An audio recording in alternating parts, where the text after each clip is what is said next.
It wasn't long ago that we heard the best place to deal, partner, jingling its way across our TVs and radios. But no more. In June, Bama Volkswagen, the franchise that sold VWs and Porsches and Audis, closed its doors. To make up for the loss, First Alabama Bank auctioned off what was left of the stock. Then there were no more of these foreign cars to be found. Now that's changed. Jack Ingram, who already has 2 dealerships, is adding in the Porsche Audi line. But there will be no Volkswagens on this lot. However, that doesn't mean VWs won't show up in Montgomery ever again. The Porsche Audi division of Volkswagen of America and the VW division of Volkswagen of America are 2 separate divisions, and they, in all probability, will be in Montgomery in the next few weeks and interviewing applicants for the franchise.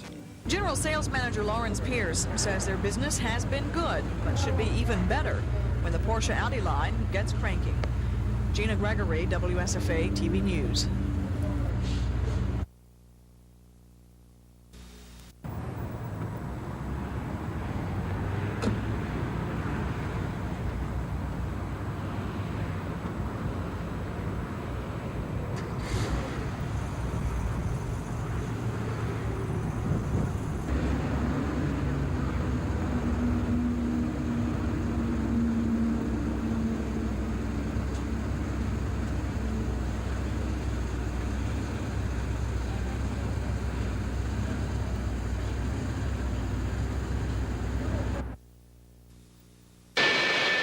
On the surface, it appeared to be business as usual at the 187th Air National Guard unit at Montgomery's Danley Field today.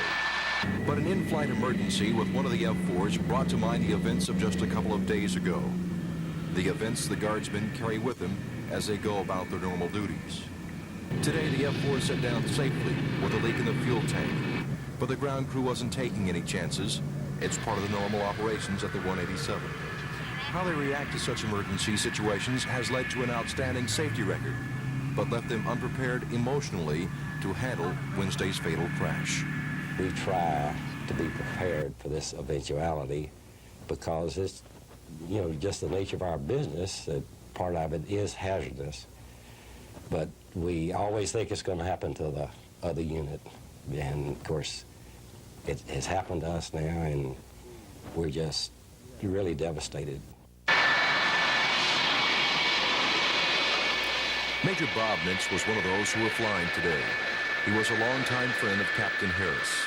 Besides flying together at the Guard, they both flew for Eastern Airlines. Major Mintz says the flight crews at the 187 are a close-knit family, and the tragic deaths of Captain Harris and Lieutenant Whaley follows the crew into the cockpits. Makes you think more about it, about stepping in there and lighting those fires. But all of us know the odds when you get in the plane. That's the risk you take when you wear the wings. The crews aren't speculating on the crash.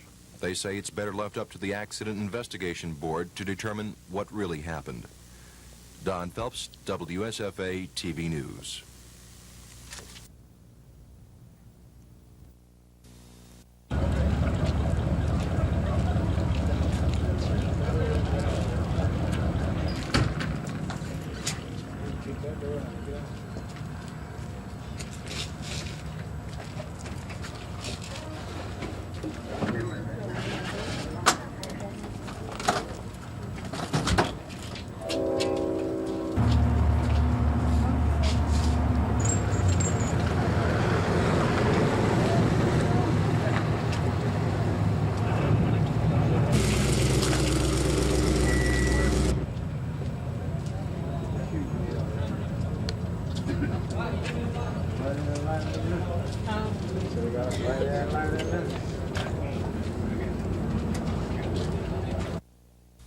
States and Australia and some other Western countries, they supply the food.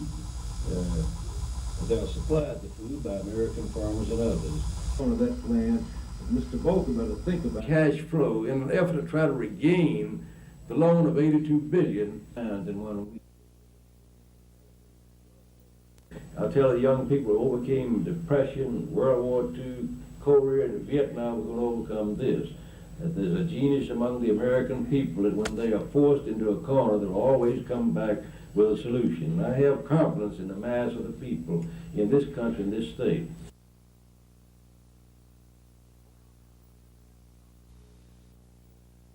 For Alabama, the second half of the conference schedule is a time for regrouping. The month of January was disastrous as the Crimson Tide fell from their lofty national ranking and lost 7 of 10 games. Wimp Sanderson's bunch appeared to have turned it around a week ago with his 3-point upset of top-ranked UCLA, but the miseries continued Monday with a return to SEC play and a loss at Mississippi State. It gets no easier for Alabama. Tomorrow they must travel to Lexington to battle 15th-ranked Kentucky. One of the Tide's 2 conference wins came in this game against the Wildcats in Tuscaloosa. They're hoping a trip to Lexington will yield the same results and get them headed back in the right direction. Tip-off from Rupp Arena tomorrow is 12:30, and you can see that contest right here on TV 12. Auburn, meanwhile, only a game off the pace in the conference, will entertain Florida tomorrow. The Tigers are looking for revenge from this 17-point loss at Gainesville. Sonny Smith has his troops in the thick of the battle for the conference race, and he knows a win at home tomorrow is important if the Tigers are to entertain thoughts of winning a title. And who would have ever thought being 5-4 would put you in the thick of it? But we are in the thick of it, and we've got 5 games at home, 4 on the road, and the next 3 at home. And if my team accepts the challenge and we do a good coaching job, we could be right in it. Auburn and Florida will tip off tomorrow afternoon at 1:30 in Memorial Coliseum. TV 12 Sports will be on hand to bring you the highlights tomorrow night.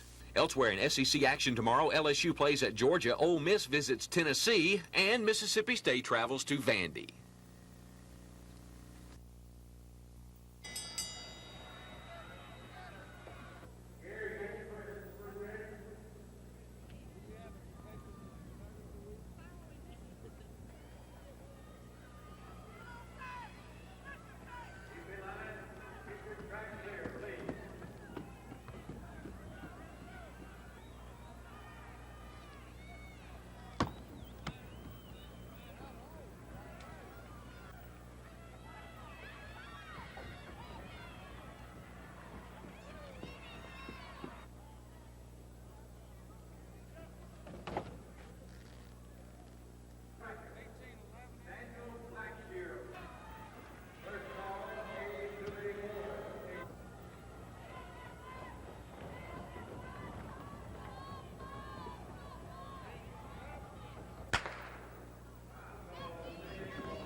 They have the best inside group of people in the league. A lot of people say we do, but our people cannot score at the rate that their people can.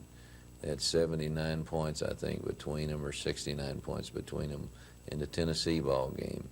They have the ability to play above the basket, very powerful, shoot their free throws real well, and work well together. They're tough to beat.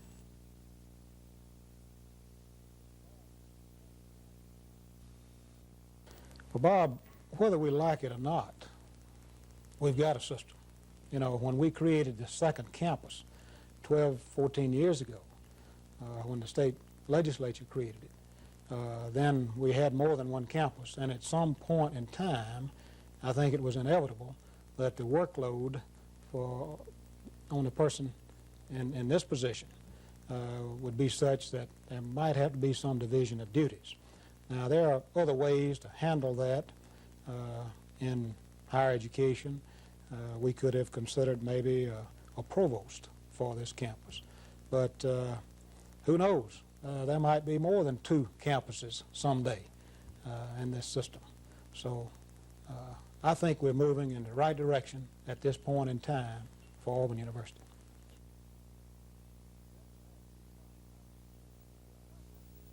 During the past few months, I've introduced you to a number of VIPs, very interesting people. Tonight, something a little different. A VIP, yes, but a very interesting place. The story begins more than a half century ago in 1930. The late Mrs. Alice Martin opened a sandwich and pie shop in a little building on the corner of Carter Hill and Pine Leaf in Montgomery.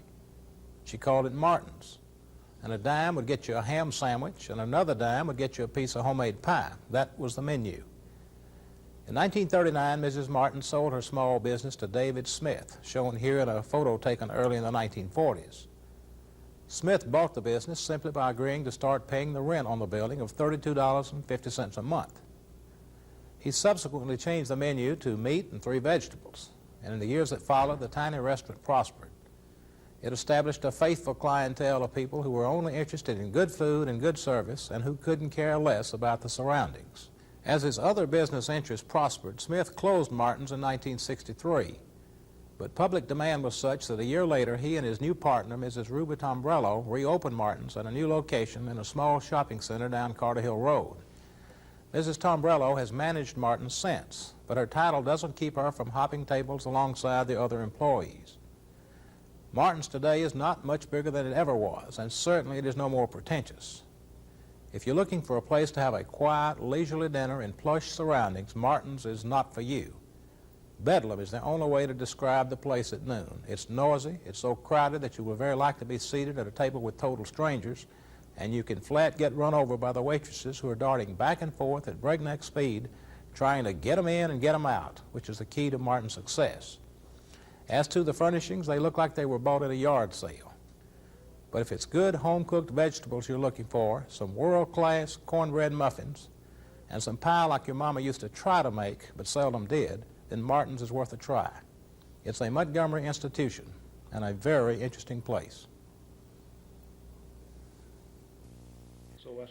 Chief of Detectives Major E.B. Alford told reporters today that 34-year-old Ernest Sanders of South Lawn Drive was arrested at his home early this morning for the murder of 46-year-old David Calhoun. Police found Mr. Calhoun's body yesterday at his nightclub, the Talk of the Town, on Caffey Drive. Authorities say that Mr. Calhoun was stabbed in the chest and had slash marks on his hands. Major Alford said police were able to rule out robbery because there was no money taken from the cash register or from Mr. Calhoun. Calhoun, Sanders, and possibly some other people had been involved in some gambling on pool games, and this went on up into the late morning hours, say around 10 yesterday morning, and an argument resulted over some money owed to one of them by the other, and one thing led to another, and Calhoun was stabbed by Sanders. Authorities say that evidence at the crime scene and interviews with Mr. Calhoun's friends led them to Sanders. Major Alford says that Millbrook City Councilman Mose Abrams was at Sanders' house when the arrest was made. Sanders had contacted Mr. Abrams, he's a personal friend, about stated he'd gotten in some trouble and wanted to get some help from him, and we talked with Abrams this morning, and Abrams was going to take him to Millbrook to talk with the law officers there, and at that time they was going to persuade or attempt to persuade Sanders to turn himself in to the Montgomery Police Department. However, police say no charges have been filed against Councilman Abrams in connection with the case. we have Sanders now, and Mr. Abrams has not been charged.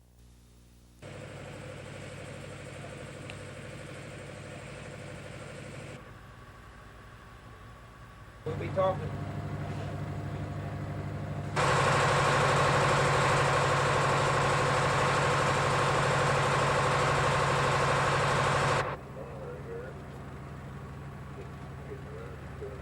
But something like Hurricane Frederick or Hurtsboro, something like that we would move the van into. And of course, you know that the biggest thing that happens in a disaster is people lose power. They don't have any way to get water, or communications, or food. And so that's the biggest thing that we do here, is to feed people. And we're capable of feeding about 3,000 people a day. We carry 3 meals, and then we would have to get food after that from some other source, whether it be Red Cross or whatever. But the biggest thing we do is to feed people.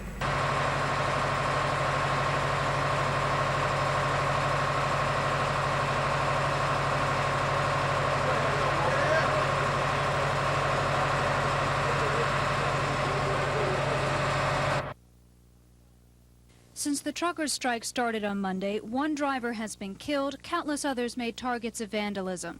But the truckers who made their way to the state capitol today want to disassociate themselves from this week's violence.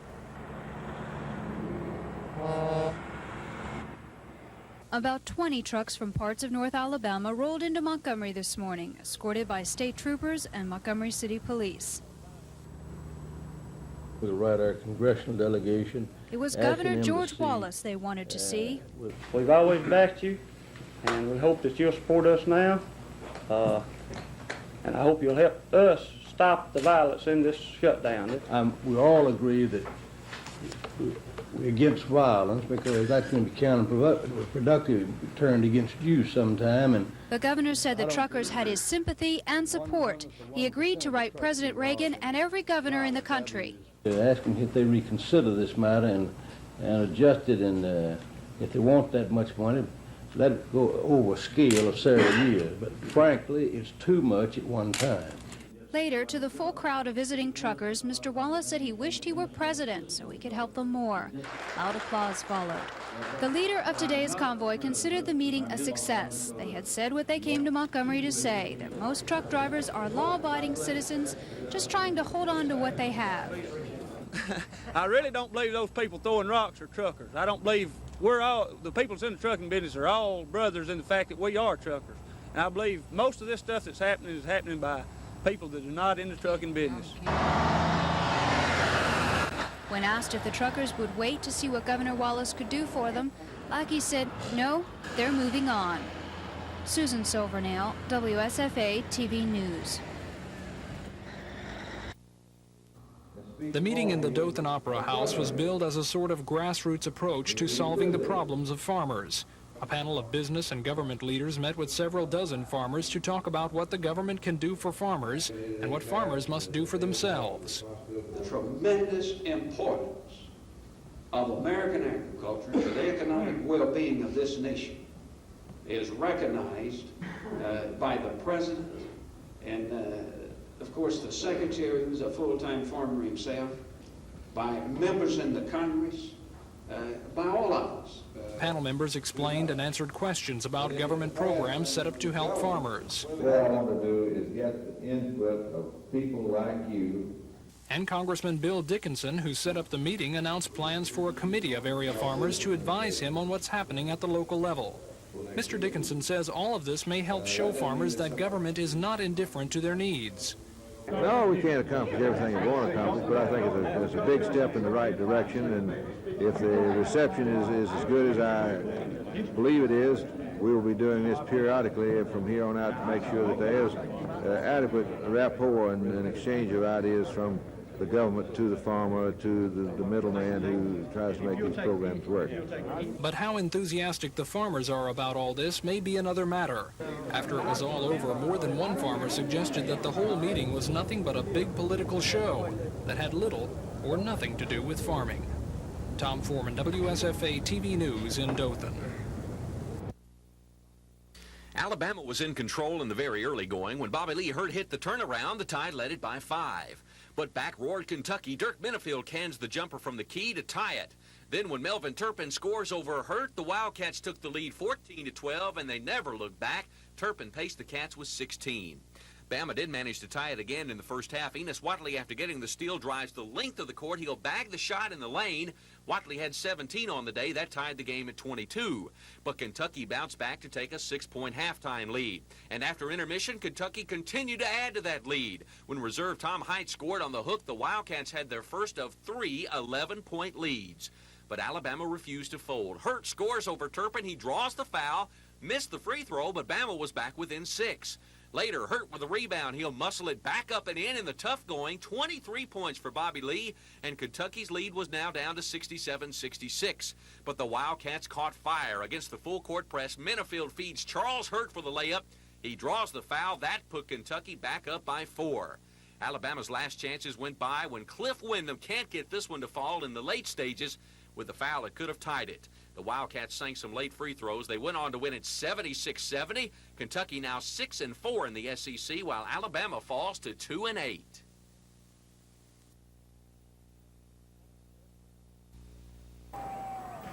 Sonny Smith said his team just kept searching for a play that would work, and they finally found one in time to beat Florida. It was a defensive struggle in the first half. Both teams determined to keep the ball away from their big men under the basket. The result, Auburn led 22-17 at half. Florida shot only 28% during that time. Auburn did a little better, 37%. Auburn freshman Chuck Person had another big game. Auburn usually wins when he does. He scored 14 points, pulled down 10 big rebounds against one of the best front lines in the league. Darrell Lockhart had a big game, 17 points for the 6'9 senior. But the man again was Charles Barkley. Just 30 minutes of playing time because of foul trouble, but he made it count. 13 points. He took just 8 shots, 14 rebounds. But he won the game blocking Ronnie Williams and Eugene McDowell's shots in close. 6 times he rejected Florida's big men inside. Ronnie Williams ended the day with just 4 field goals and 13 shots. Auburn improves to 6-4 in the SEC, 13-6 overall. Florida slips to 10-11, 3-7 in the league. This is Phil Snow reporting from Auburn. Darrell Lockhart's 17 points paced the Tigers to their 6th conference win of the year today. He'll get 2 there off the baseline jumper. He helped bring the Tigers out of a cold shooting slump to pull away to a 22-17 lead at halftime. Big freshman Chuck Person also had a good game. The 15-foot jumper there gave him 2 of his 14 on the afternoon. Charles Barkley, despite playing only 30 minutes because of foul trouble, sparked the Tigers late in the game. He scored 13, hauled down 14 rebounds, and blocked 6 shots. His defensive efforts on the Gator big men was a big reason the Tigers won the game. Well, Florida did a great job on defense and inside on the post man. I'm lucky Chuck's jumper and Odell's jumper was falling pretty well from the outside. I think that was the key to the game. What were you doing to shut down their inside game? Because they killed you with it down in Florida. Yeah, well, we changed the defense around. We put a man directly behind them, and hopefully the help side would come across and knock the shot down, which Charles and all the other players were doing, and that helped us a whole lot. They were playing a junked-up defense, I guess you might call it, one of those gimmick defenses, combination defenses, what have you. We also were playing that, and I thought both teams did an excellent job with their defense. Eugene McDowell paced Florida in a losing effort with 15 points. Ronnie Williams added 13. With a 62-54 win, Auburn now improves to 6-4 in the SEC. Norm Sloan's Gators now fall to 3-7.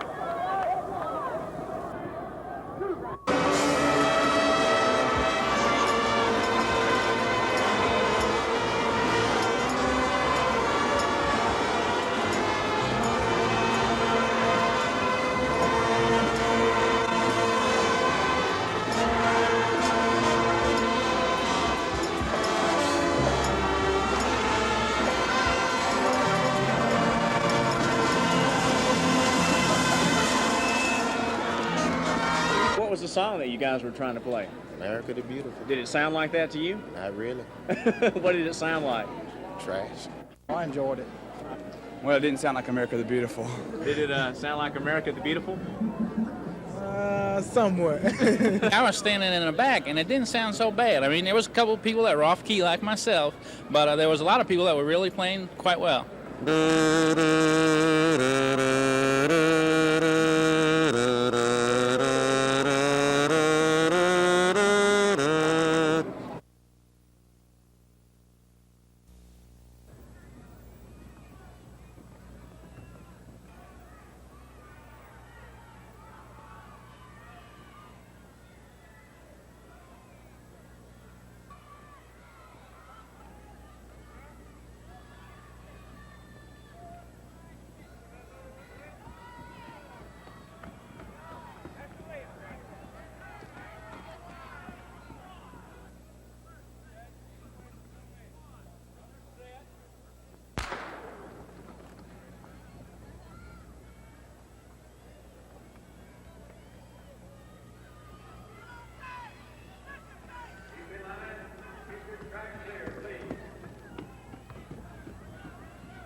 we're so short of space that we don't have any place to sort the records as they come in, and so we have to put them here in the hall in order to sort them out and separate them into boxes and decide what needs to be kept and what can be destroyed.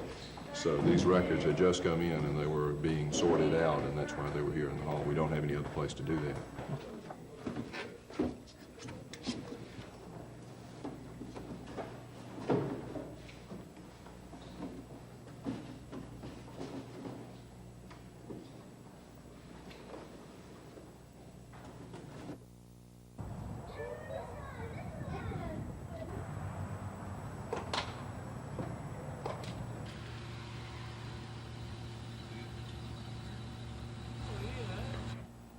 Colony Apartments. Upon the arrival of... From what we understand, the wife told us that he had been gone all night, his whereabouts unknown. When he came in at approximately 10:30 this morning, he and his wife got into a verbal argument on his whereabouts. During the argument, the wife went into the bedroom of the apartment, got a handgun, came back into the living room, shot the weapon twice, and it appears that the victim was shot once in the chest.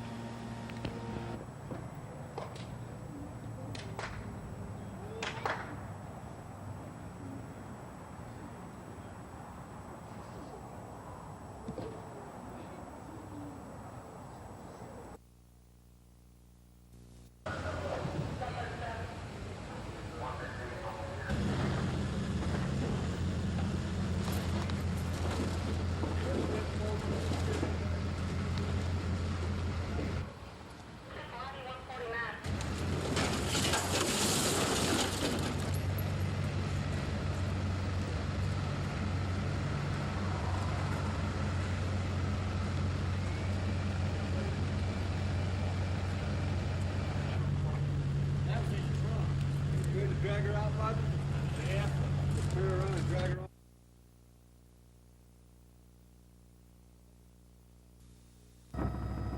The latest rendition of a statewide reapportionment plan was drawn up by a group of blacks who say if their plan is approved, they'll help legislators argue in federal court. Argue for what? Well, against holding statewide elections again this year, since last year's elections were held under the old plan. Interstate Senator Larry Dixon of Montgomery. The plan that is being offered by the plaintiffs, in this case the black leadership, is the worst of all plans for the state of Alabama. It's already been declared by 2 of the 3 federal justices as being discriminatory against white citizens all over the state and against black citizens in 4 of the southwest counties. What Mr. Dixon wants to do is take the last plan turned down by the Justice Department and fix those areas the department objected to. But black leaders say Mr. Dixon doesn't know what he's talking about. They say the Constitution of Alabama must also be considered, and they say the plan Mr. Dixon backs doesn't do that as well as the new plan. So as the battle reaches the Senate and House floors, Mr. Dixon says he and others will try to do what they couldn't do in committees, to persuade legislators to turn down or modify the new plan. If we don't have the votes to win it, then we will filibuster until we can get into a situation where we have convinced enough people and converted enough people from the other side to go along with us, and at that time we'll call the vote. If not, we fully expect to filibuster this session away and take it to the federal courts. Black leaders, meanwhile, say the plan has already been greatly modified to become the best possible plan for all concerned, and it may be that the battle has just begun. Tom Foreman, WSFA TV News. Thomas Carpenter Jr. was a long time in coming home. Carpenter was 22 years old when he died during World War II. He was a staff sergeant with the U.S. Army's Air Forces stationed in New Guinea. In 1944, he was a passenger on a military plane that strayed off course and crashed in the New Guinea mountains. But Carpenter's body, along with 20 others in the plane, went undiscovered until last year. John Carpenter says he's always wondered what happened to his older brother and feared he might have been captured and tortured. John is 55 years old now. Another brother, Glenn, is 58. Glenn remembers Thomas as an aircraft mechanic stationed in the States and hot for adventure. Glenn says his brother had to go where the action was. At this military burial with honors, Chaplain Clyde Northrup said we should thank those who give their lives for their country, and that this thank you was no less meaningful for its lateness. The chaplain described this day as one of sadness, but also one of relief for the Carpenter family. Glenn agreed. John said the funeral opened old wounds, but at least he knows what happened to his brother.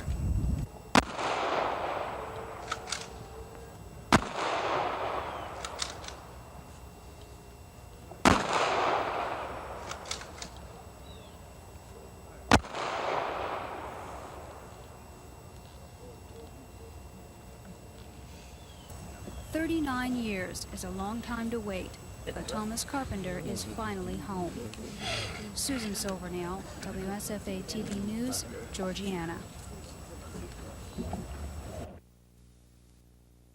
Atlanta blew open a tie game late in the third quarter. Tom McMillan's drive, along with a foul, put the Hawks up 81-77 as he converted the three-point play. Kevin Lockery likes what he sees. And when Eddie Johnson hits this off-balance 18-footer, the Hawks were up by 9 at the end of 3. They padded that to 11 early in the fourth quarter. Dominic Wilkins with a steal, 3-on-2 fast break. Dan Roundfield with the easy layup. He and Eddie Johnson paced the Hawks with 22. But the Celtics die hard in the Garden. Cedric Maxwell's driving layup cut the Hawks lead to 5 with 2 minutes remaining. They got as close as 2 late when Maxwell hits this jumper, 2 of his 16 points. Boston could have tied it with a bucket off this jump ball, but Wilkins tipped it to Rory Sparrow, who goes the length of the floor for the jam. Larry Bird, who paced all scores with 29, hits this late three-point bucket, but it wasn't enough as Atlanta beats Boston 116-111.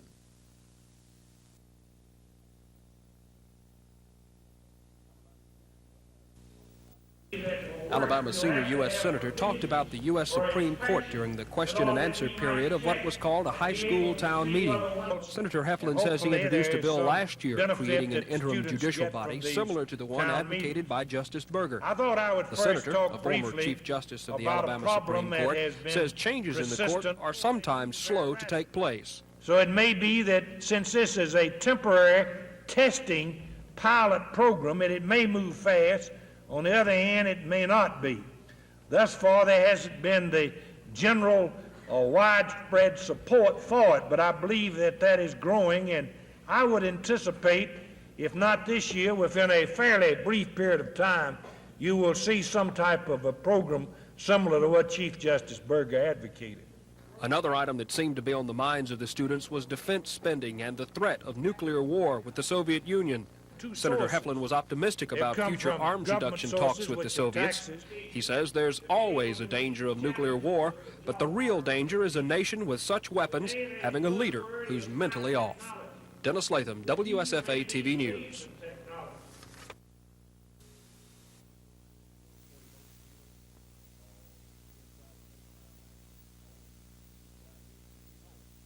Power company user could send $1 each month.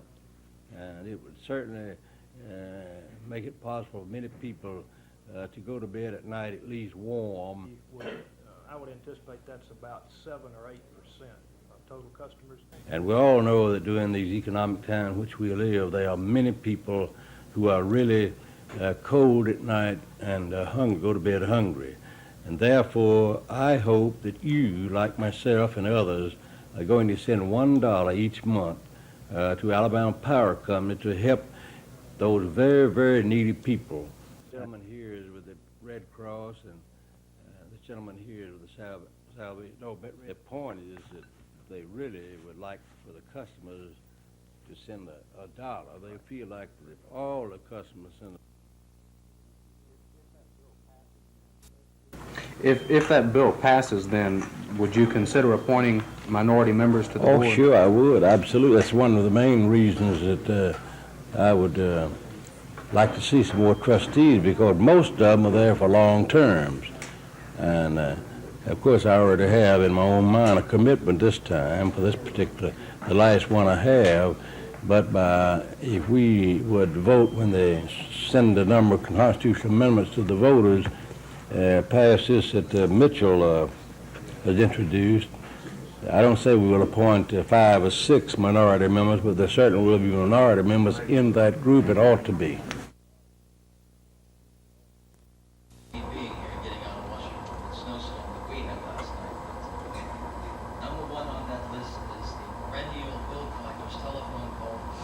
Until 1830 to a G5, just 15 years later, we went to another fact. Some 15 years ago, some liberal and conservative, as well as Democratic and Republican lawmakers, very important when you try to relate it to anything as far as our country is concerned, is 3 times.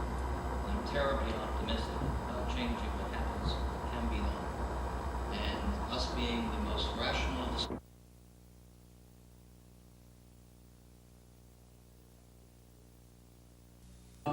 At today's commission meeting, Commissioner John Knight got into an argument with an official of the probate judge's office over the reinstatement of 4 clerks' jobs.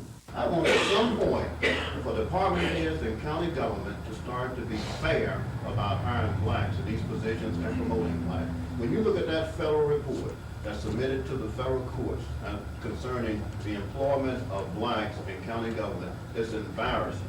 It's embarrassing to the black community. And I want you to give us a chance to be fair. I want you to give us a chance to be fair, John. It is an argument that has been heard before, but today Mr. Knight and Commissioner Frank Bray said it again. There are not enough blacks working for the county.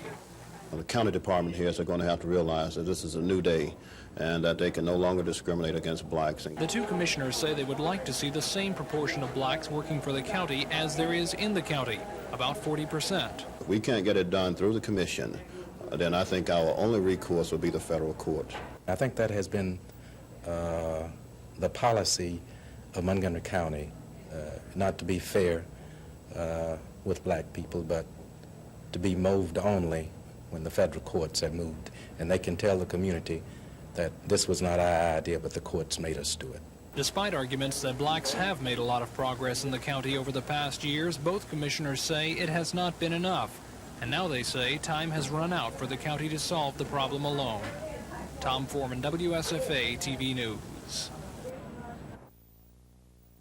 Something is going on in Alabama, something that could change our future, and if I'm right, but the advance of science and technology have altered the very nature of economic development. No longer can manufacturing and agriculture provide adequate employment for a workforce with limited skills and training. Nor does Alabama's traditional combination of low taxes and minimum services constitute a sound basis for progress.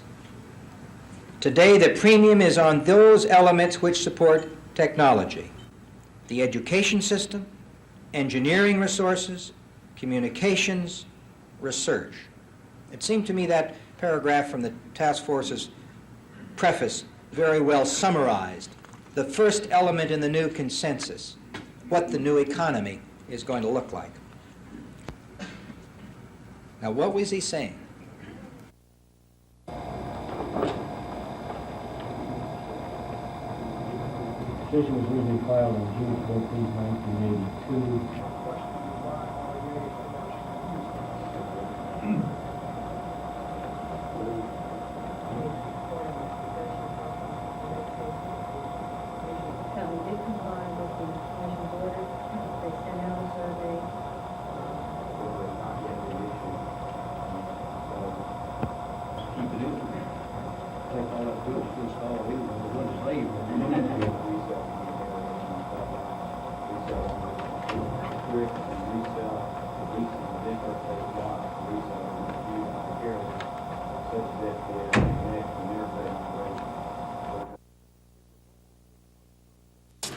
It was almost 6 months ago today that Duhart was arrested on a variety of charges stemming from the robbery of Shoney's restaurant on the Eastern Bypass. A customer at the restaurant, Robert Andrews, told the jury he followed Duhart on a high-speed chase down the interstate.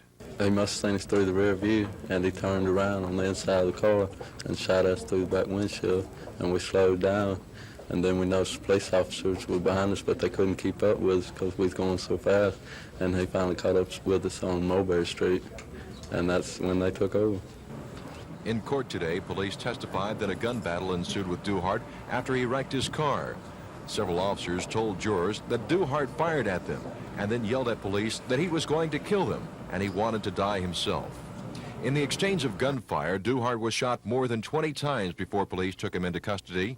It wasn't until the next day police discovered the body of 28-year-old Curtis Scott of Montgomery in the trunk of the getaway car. At the time of Duhart's arrest, police said Scott was shot in the head and placed in the trunk of the car before the robbery. Throughout today's testimony, Duhart sat quietly, except during officers' descriptions of the shootout. Several times the defendant shook his head and barely whispered, "They're lying." Duhart's only verbal outburst came when Chief of Detectives Major E.B. Alford said that Duhart identified himself as Curtis Scott the night of the shooting. The defendant yelled out, quote, "He's lying, he's lying." The prosecution team moved rapidly through its witnesses, and it's possible they could finish presenting their case tonight. Defense attorney Alfred Goldthwaite said he didn't plan on calling any witnesses. In opening arguments, he described his client as a 23-year-old with an IQ of 62 and mildly retarded. The case could go to the jury by tomorrow afternoon. Don Phelps, WSFA TV News. I think it's necessary that we continue with a revitalization of our military strength, but I think we can find a lot of ways that we can save money in the Department of Defense. I think we need more competitive bidding. I think that we ought to have less duplications of efforts in certain weapons areas. We need an independent Department of Defense in order to closely audit cost overruns and to see that we don't waste a lot of money. I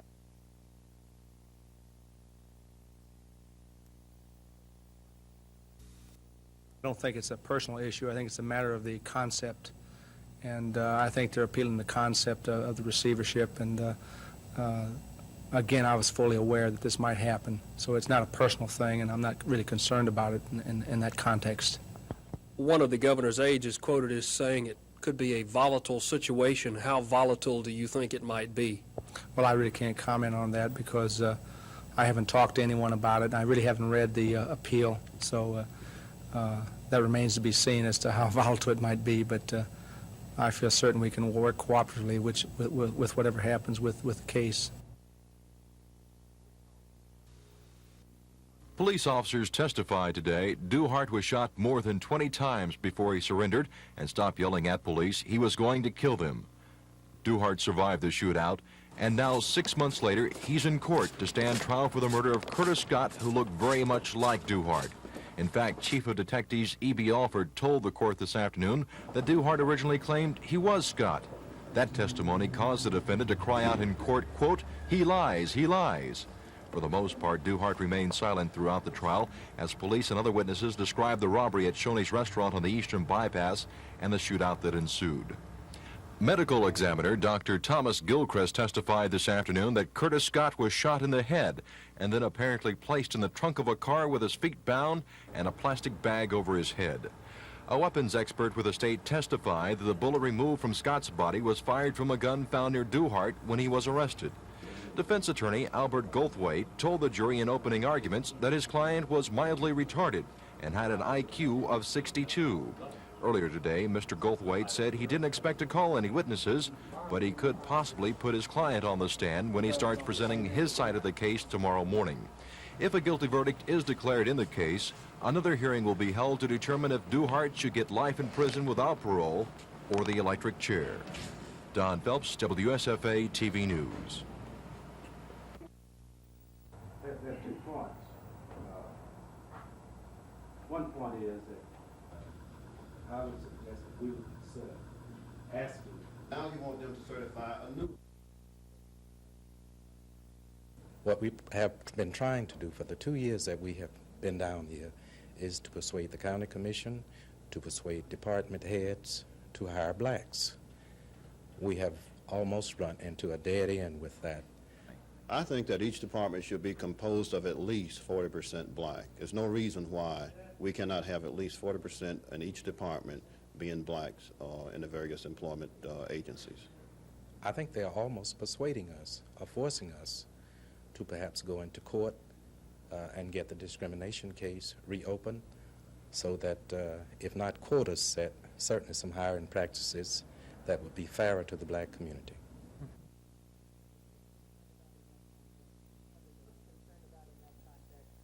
Most concerned about in that context is public education. And that means, and I mean at this point, K through 12 education. We've got to get there. And that's why it seems to me that not only do we have a direct interest in developing those capacities in our university because we want the results right away, but also because they in turn then become self-supporting. They begin to draw to our state large amounts of federal research support. The one place, incidentally, that's already happening in our state is in the health profession schools in Birmingham. Between $50 and $55 million a year in federal.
Mrs. Anthony, what kind of questions do you have about your taxes?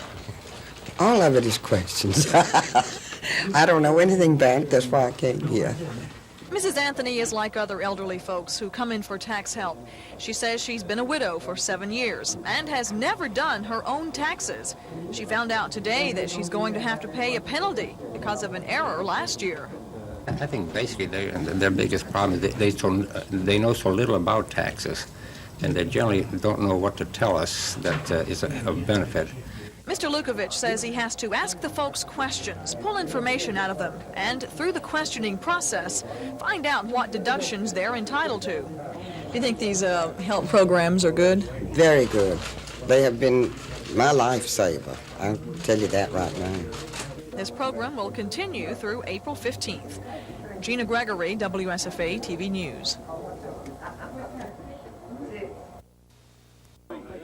This morning, representatives of the legislature, governor's office, and industrial relations met in an attempt to work out details of the benefit increase bill. Some of those details reportedly include tax increases for employers and employees, with an additional surtax of 25% on employers. Senator Mac Parsons of Hueytown, one of those working on the bill, says there are problems that remain to be solved. Well, the closest that I know of a bill that could be called the governor's bill, as it was presented to a group of legislators this morning, would in effect reduce or disallow over 106,000 employees from the rate of compensation they're being paid now. I think that's probably the biggest hang-up, the fact that some of us are certain that the governor didn't intend to reduce benefits for 106,000 people in the state of Alabama by revamping the unemployment compensation law. Paying the interest on money advanced to the state by the federal government to pay current benefits will also require legislation. Shortly after the Senate convened, Mr. Parsons introduced a bill calling for an assessment on employers to raise $8.6 million needed to pay the interest owed this year.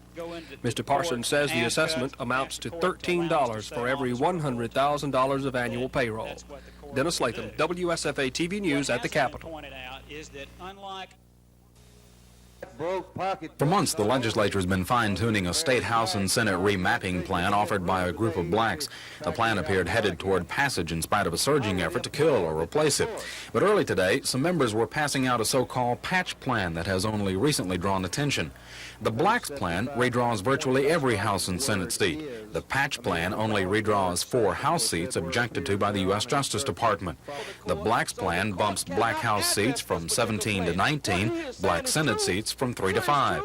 The patch plan bumps black House seats to 18, Senate seats to 5. But most of the debate didn't center on how many black seats would be created, but rather on when and if legislators would be forced to run for re-election. Representative Jim Sasser argued everyone would be forced to run again this year under the blacks plan, even though blacks have agreed not to ask the courts for those re-elections. Mr. Sasser also argued only those few House and Senate members affected by the patch plan might face another election this year. Supporters of the patch plan were unsure of their coalition most of the day and were pleased when a test vote showed at least a 9-vote margin in favor of the patch plan. From that point on, the margin spread, and on final passage, the House approved the patch plan 70 to 27. Meanwhile, the Senate was locked up in a filibuster as patch plan supporters worked to sway support. They are reportedly within a few votes of having that support. But when the word of the House's action reached the Senate, the filibuster broke. The bill was set aside, and members voted to adjourn. The House patch plan will now become a traveling bill and will be considered by a Senate committee tomorrow. Chris Grimshaw, WSFA TV News at the Capitol.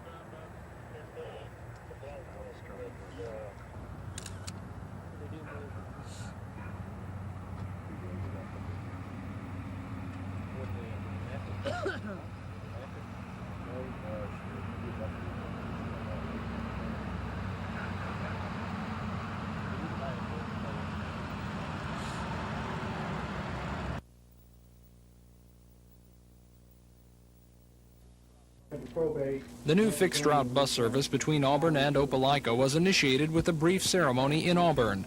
Along with the new route comes a $27,000 23-seat bus, which in addition to a reconditioned school bus will make the runs between the two cities Monday through Saturday. We're trying to develop a true community effort here that will provide transportation services for all the people of Lee County, and we feel that this represents a modest beginning toward that. The new bus line features a special Work Express, a morning run for workers on early shifts at local factories. LECOT officials say the new line replaces limited call-in bus service between the two cities, although that service will still be offered to handicapped citizens. How many people the new line will serve is as yet unknown, but LECOT officials say if the line is well received, they may need to expand their fleet even more in months to come. Tom Foreman, WSFA TV News.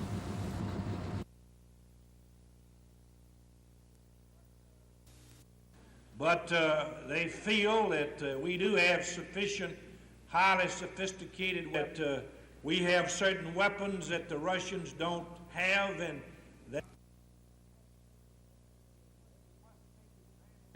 you must take advantage of your educational opportunities, particularly at a formalized educational level, to get the tools to equip you to meet the challenges of the future. I think you're going to see in the next year or 2 years a real emphasis upon science and mathematics. You're going to see a revival which will of interest in science and mathematics that will rival the days that followed the Sputnik.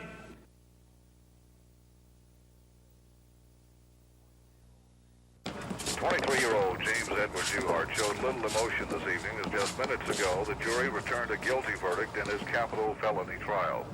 Duhart was found guilty of murdering Curtis Scott and stealing his automobile August 8th and allegedly being involved in an armed robbery and shootout with police after the murder took place.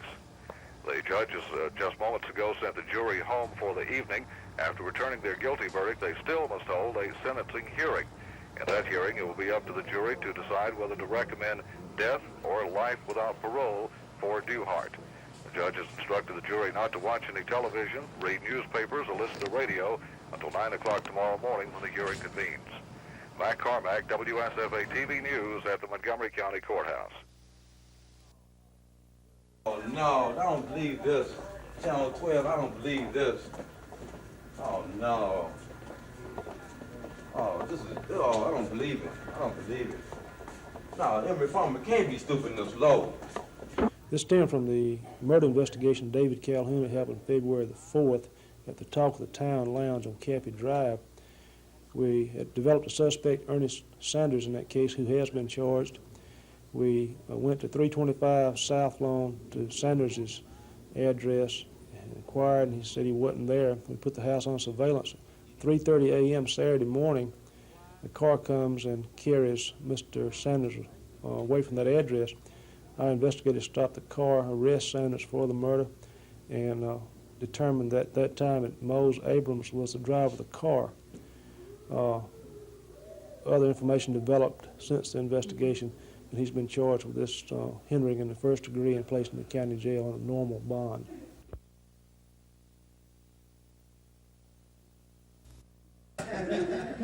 We would like to present you with a key to the city, and that means that you are $50 walk-on appreciation for your service, and congratulations. God bless you.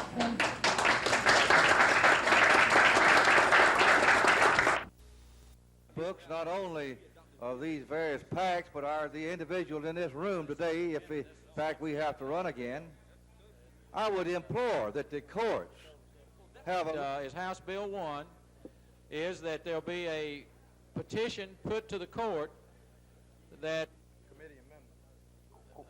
Question on the committee amendment number 1, Mr. Amendment Speaker. number 1. The clerk will unlock the machine. Now, the most important reason why I'm offering the patch plan, and the reason I think that everybody wants to hear today is wanting to hear today, I am convinced beyond equivocation that the only way we can avoid running again next year is to pass this patch plan. If we pass plaintiff's plan as it's come out of committee now, we will run again this year, and we will run under this plaintiff's plan. 1982. Only changes in these 6 areas, and then of course you remember that the court made one change in Jefferson County. On one of these road maps, the difference between plaintiff's plan B as it affects the Senate district I reside in and the Senate.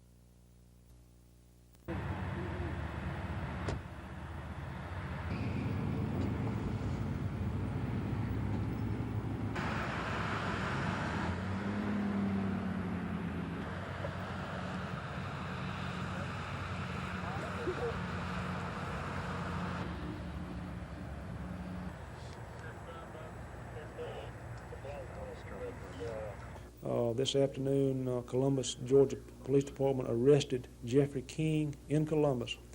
At this time, we have investigators en route to Columbus to bring him back to Montgomery, and we'll be charged with other charges once we get him back here and complete our investigation. How did Mr. King come to be in Columbus's custody? Columbus Police Department called us inquiring about a case described as I mentioned, and wanted to know if we had this actually occurred. We said we did. They said they had a guy there that had indicated that he was involved in this case last night.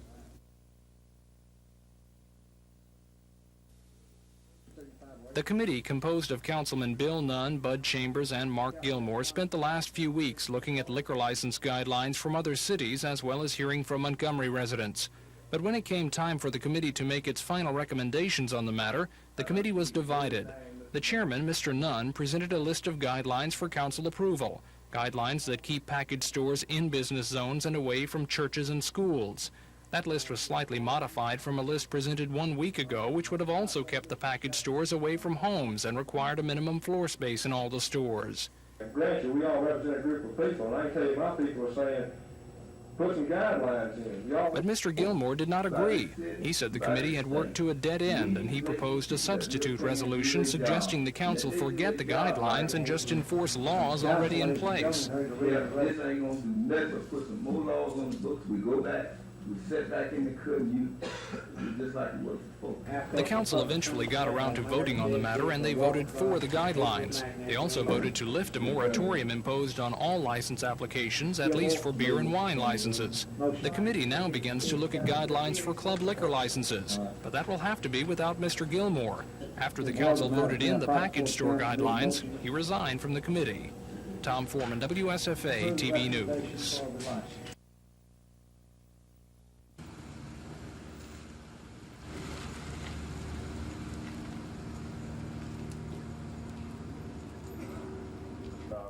Effort, and I would like to